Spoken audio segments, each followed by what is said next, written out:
Evo još jednog novog videa za vas. Ako želite da mi pružite podršku, lajkujte ga, a moj kanal pratite. Klik na prati je besplatan.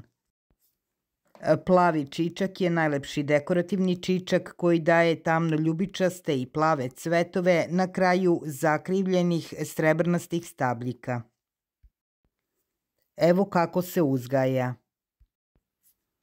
Cvetaju od sredine leta do rane jeseni smelim i ukrasnim čelično-plavim cvetovima u obliku kugle. Dodaju izvanredan kontrast i boju letnjoj bašti, a istovremeno nije zahtevan za održavanje. Plavi čičak daje doprinos pejzažu. Odličan je za rezani cvet, cveta više puta u sezoni. Plavi čičak je zaista divan i savršeno prikladan za vrt. Može da naraste u visinu od 90 do 120 cm, a u prečniku od 45 do 60 cm. Voli puno sunce, mada toleriše i delimičnu senku. Uspeva na siromašnim, suvim do srednje vlažnim, dobro dreniranim zemljištima. Bogato zemljište treba izbegavati. Otporan je na topla i vlažna leta. Iako mu je potrebna vlaga tokom sezone rasta, ova biljka je otporna na sušu. Plavi čičak je otporan na većinu bolesti i štetočina, a pravi je magnet za pčele i leptire.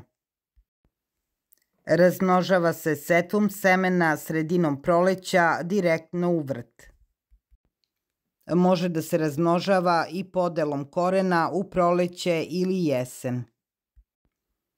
Tokom zime se razmnožava korenskim reznicama.